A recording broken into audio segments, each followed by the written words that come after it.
Меня зовут Ерхамов Ильнур, и с вами проект «Татары мира».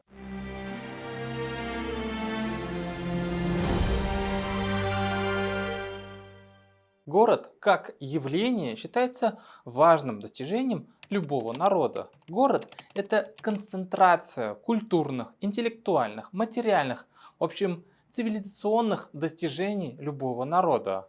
А уж в историческом прошлом значимость наличия развитого города у того или иного народа можно сравнить, пожалуй, с обладанием космической ракеты. Предки татарского народа на поприще строительства, возведения, развития и сохранения городов в своих государствах знатно преуспели. Хотя в истории татарского народа есть немало очень трагических страниц.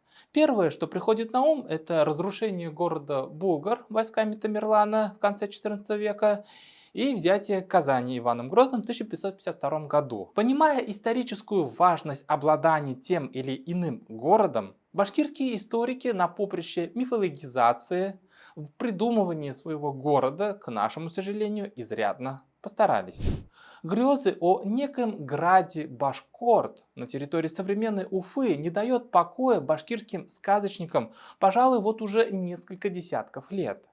Более того, их фантазии и сегодня живут в виде всяких или околонаучных конференций, симпозиумов и научных журналов. Например, 3-4 декабря в Уфе прошла научно-практическая конференция «Кочевые цивилизации средневековой Евразии», под которой имеются в виду вторые мажитовские чтения. Чтобы вы понимали, башкирский историк и археолог Нияз Мажитов, в честь которого и названы эти чтения, как раз является основоположником вот этого псевдонаучного мифа. Причем миф о граде Башкорт Нияз Мажитов не просто так разгонял. Делал он это как бы в отместку на то, как широко, громко и заметно отметили татары и весь Татарстан тысячелетие Казани. Раз у татар есть тысячелетняя Казань, значит и мы найдем башкирский 1500-тысячелетний город Башкорт, решили в руководстве Башкортостана в начале 2000-х годов. И под это дело вооружились историком и археологом Мажитовым. Сегодня заказ от башкирских фантазеров исполняет российский историк и один из авторов экспозиции крупнейшего в мире музея Чингисхана Александр Юрченко. Вот у него небольшое интервью перед мажитовскими чтениями, в котором он тешит грезы башкирских фальсификаторов тем, что, видите ли, находит град Башкорт на карте, называемый Каталонский атлас, который был составлен в 1375 году. К сожалению, мы вынуждены очень внимательно прочитать это его интервью из-за двух причин. Во-первых, Юрченко уже давно известен в сообществе историков как исследователь, специализирующийся на карте Каталонский атлас. Мы подозреваем, и вы сами убедитесь при просмотре этого видео, что Юрченко манипулирует, можно сказать, жонглирует некоторой информацией о карте. Раньше, еще до частых посещений Уфы, он был более-менее объективен, что ли, в своих высказываниях и в научных статьях касательно града Башкорт.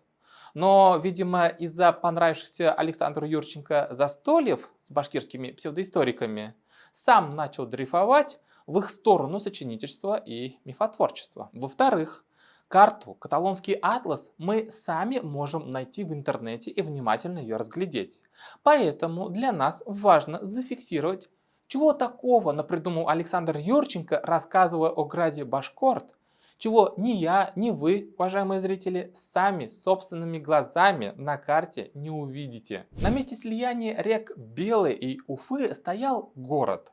Картограф, нарисовавший как раз таки эту карту «Каталонский атлас», Авраам Крескес, указал не страну Башкир, а именно город Пашерти, Башкорт. Этим же значком на карте обозначены сотни городов. Ага, запомним. Александр Юрченко нам сообщает, что есть некий город, который на латинском назван как Пашерти, который почему-то Юрченко переводит как Башкорт.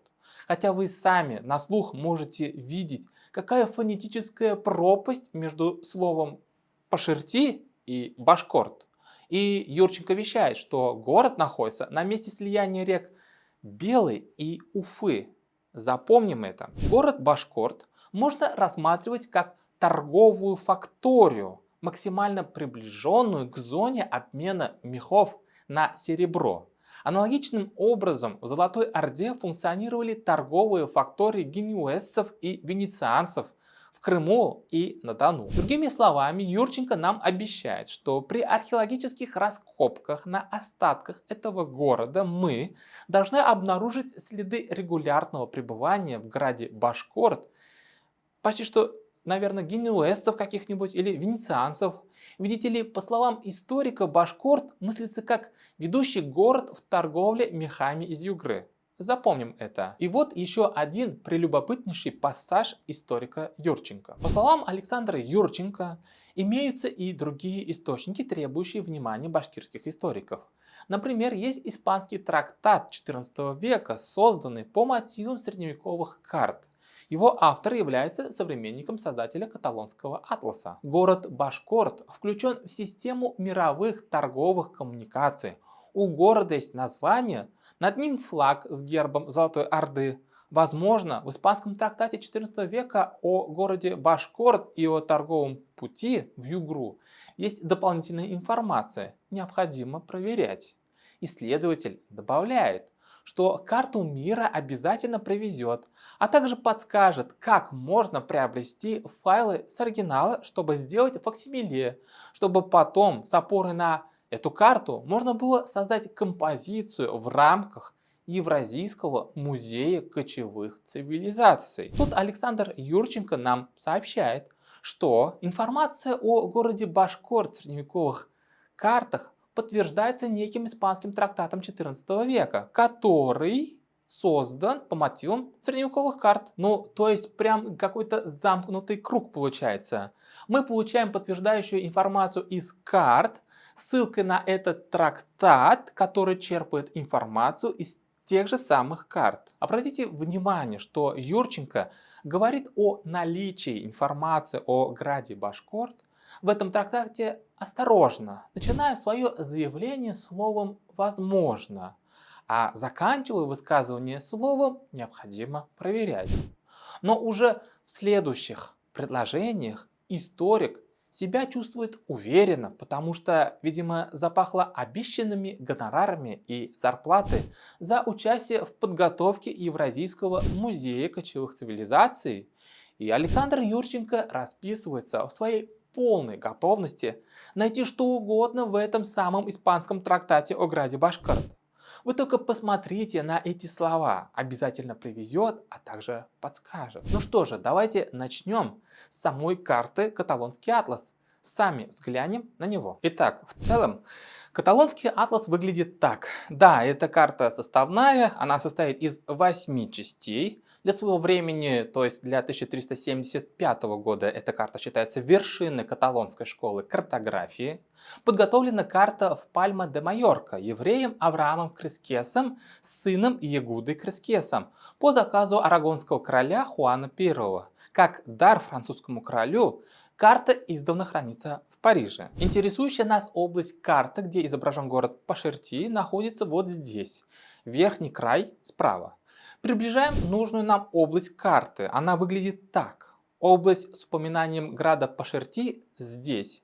Переворачиваем карту и еще приближаем, чтобы наконец увидеть этот самый город Пашерти. Вот этот человечек в зеленом одеянии и босоногий — это на самом деле изображение золотоордынского хана Джанибека. О нем на карте написано следующее.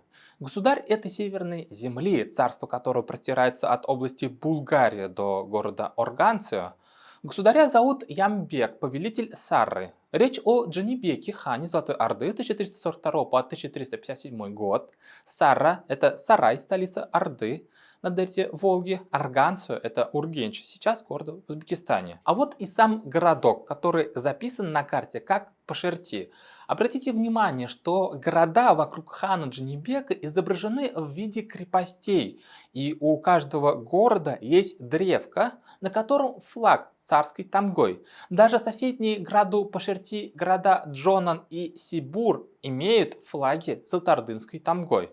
То есть, Дуслар Ипташляр, составитель-картограф нам явно хочет дать понять, что города с ордынской тамгой имеют самое прямое отношение к золотоордынскому царю Джанибеку, тогда как города Пашерти лишены такого атрибута. Быть может, все дело в статусе города? Или этот город не так уж и значим в империи джучидов? А может, это не совсем город? Вопросов много, не правда ли? Но мы однозначно не видим над городом герб Золотой Орды, о чем нам говорит историк Александр Юрченко. Далее Юрченко говорит, что, мол, якобы град Башкорт-Пашерти находится на месте слияния рек Белая и Уфа. Мы внимательно вглядываемся в эту карту и не обнаруживаем никаких надписей, которые бы говорили, что город Пашерти на месте слияния рек Белая и Уфа. На карте вообще никак не обозначено название рек, и вообще Пашерти находится очень далеко от места слияния двух рек. Да, в своей проекции река очень похожа на Волгу и Каму. Складывается ощущение, что Пашерти все-таки располагается на Каме. И так кажется не только нам, но и самому Александру Юрченко, только не в этом году, а в 2018 году. Историк Юрченко 4 года назад опубликовал статью «Город Башкорт в каталонском атласе 1375 года. Факты и интерпретация».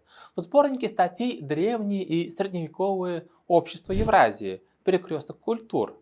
Читаем его статью. В атласе вдоль реки Едил, Волга и ее приток Кама изображены 5 городов: Джорнан, Циута-де-Мармарея, Пашерти, Фачатим и Сибу. А что случилось? Почему это за 4 года город Пашерти у Юрченко переехал с берегов Камы и Волги на берега рек Белая и Уфа? Но мы знаем причину этого перебывания у историка. Очень хочется поучаствовать в проекте главы Башкортостана с этим музеем кочевой цивилизации. Кстати говоря, в этой 4-летней давности статье Юрченко мы не обнаружили никакого объяснения, с чего это вдруг под городом Пашерти нужно понимать башкирский город Башкорт. Почему между названиями Пашерти и Башкорт стоит знак равенства? С чего это вдруг эти наименования определяют суть одного явления? А что говорит археология о городе Башкорт? Обнаружены ли реальные материальные останки этого города? Замечу, что башкирские псевдоисторики располагают град Башкорт на месте современной Уфы. Эту проблему в свое время решил уфимский археолог Владимир Иванов. По этому поводу он написал статью «4 монеты как эквивалент наличия городов Башкирии в эпоху Золотой Орды». Еще один пример современного археологического мифотворчества по материалам городища Уфа-2, опубликованный в журнале «Золотоордынская цивилизация» в 2012 году. Хотя Владимир Иванов мог бы короче назвать свою статью. Никакого города Башкорт в средние века не было. Сейчас кратко, но емко перескажу вам основные моменты этой статьи Иванова. В общем, 2006 года башкирский археолог Нияз Мажитов начал с научных трибун выступать, что наличие большого башкирского города на территории Уфы под названием Башкорт в эпоху Золотой Орды доказанный и установленный факт. Нияз Мажитов объяснил, что во время археологических раскопок на месте под названием Уфа-2, это в центре Уфы, если что, были обнаружены несколько серебряных золотоордынских монет 13-14 веков, серебряные височные подвески в виде знака вопроса с замкнутым кругом и железные наконечники стрел. Нияз Мажитов заявлял, что город этот выполнял функцию столицы некого Башкортостана, что именно этот город посещали венгерские путешественники Юлиан в 30-х годах 13 века и Иоганка в 30-х годах уже 14 века. Мажитов настаивает, что значимость города была настолько большой, что город нарисовали на картах братьев Пиццигано, Меркатора и Каталонский атлас. К слову, эти карты мы еще посмотрим и сформулируем наше мнение, что же там на самом деле нарисовано. Археолог Владимир Иванов подлавливает Нияза Мажитова на манипуляции письменными историческими источниками. Иванов напоминает, что, например, доминиканский монах Юлиан во время своего путешествия посетил такие города, как Штульвесенбург, Фюнккирхен, Белград, Ниш, Софию, Филиппополь и Адрианополь, Константинополь и Мутаракань. Почему-то в своих записях он после посещения городов Великого Болгара, после того, как направился дальше на восток, Там он никаких городов не увидел. Но не называет Юлиан никакой город в местности мадьяр-венгров под названием Башкорт.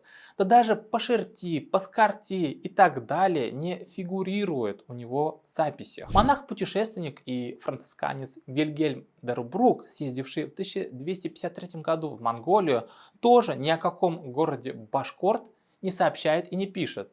Тут Иванов приводит цитату из записи де Рубрука. Проехав 12 дней от Этилии, то есть Волги, мы нашли большую реку, именуемую Ягак, то есть Яик. Она течет с севера из земли Паскатир и впадает в вышеупомянутое море. Язык Паскатир и венгров один и тот же. Это пастухи, не имеющие никаких городов. Страна их соприкасается с запада с Великой Булгарией. От этой земли к востоку по упомянутой северной стороне нет более никакого города, поэтому Великая Булгария – последняя страна, имеющая города. Из этой земли Паскатир вышли гунны, впоследствии венгры, а это, собственно, и есть Великая Булгария. Далее, когда Нияз Мажитов все-таки зачитал реальные записи католических путешественников, которые не увидели града Башкорт, он написал статью, в которой отмел научную ценность записи этих самых европейских путешественников. Мол, видите ли, все эти европейские путешественники никуда на самом деле не выезжали, а писали свои записи в какой-нибудь ближайшей таверне и со слов каких-нибудь пьяных купцов. Далее Иванов, как археолог, делает очень глубокое и обширное погружение в массивы археологических находок, обнаруженных в городе Уфа-2 Башкорт. И его тезис краток. Речь не может идти ни о каком городе, претендующем на столичность.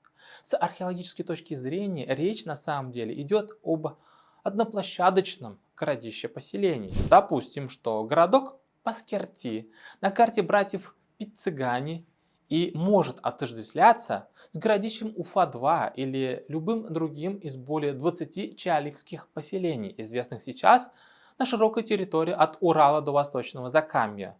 Но тогда и говорить, и писать следует о том, что это было угорское население, вошедшее в качестве субстрата в состав формирующегося башкирского этноса. Уфимский археолог резюмирует, что обращение к средневековым письменным источникам в надежде там найти упоминание града Башкорт бессмысленны.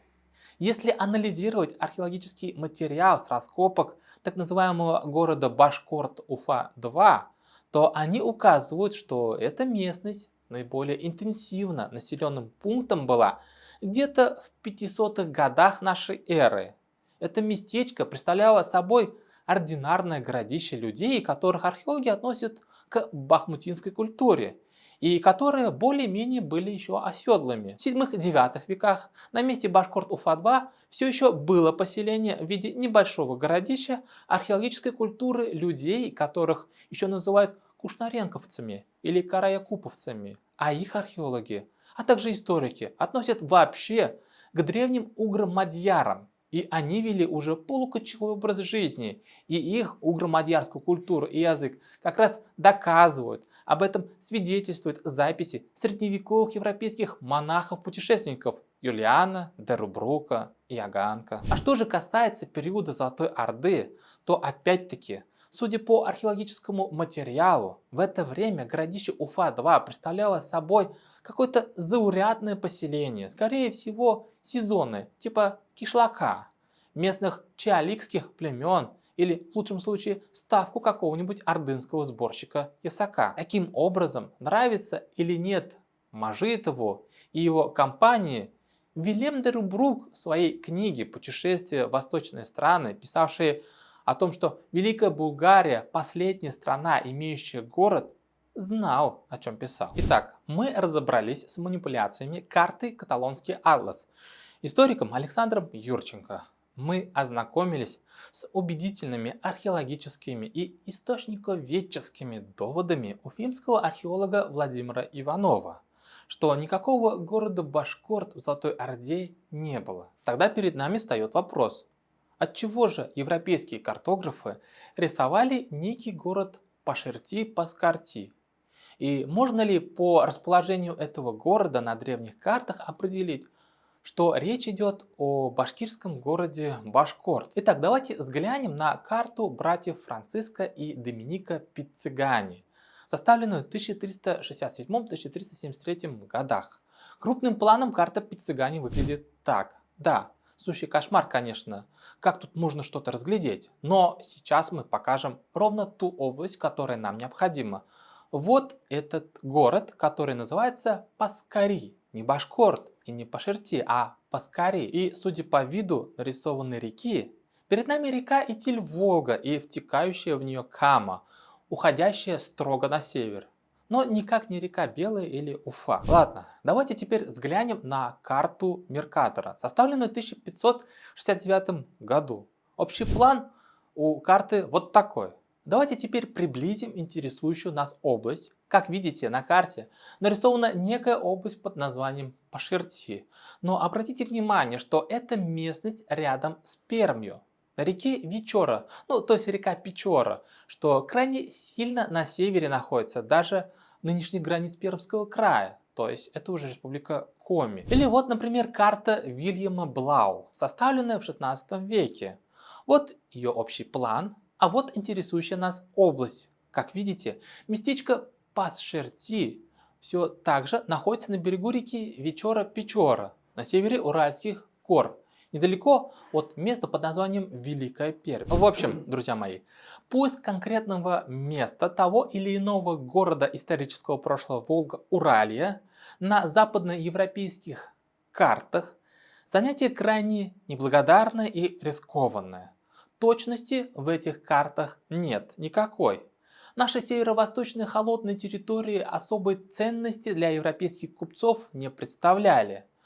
Подумаешь, что ты городок Пашерти-Паскари нарисовал то на берегу одной реки, то потом на берегу другой реки. Но если башкирские историки прям норовят найти некий свой затерянный башкирский город, отождествленный с понятием Паскарти, Пашерти, Паскари, но понимаемый как имя Башкорт, то тогда башкирским историкам придется согласиться с тем, что прародина башкир находится на севере, где-то в Пермском крае или в республике Коми, и что на нынешней территории Башкортостана этнические башкиры это на самом деле пришлый народ.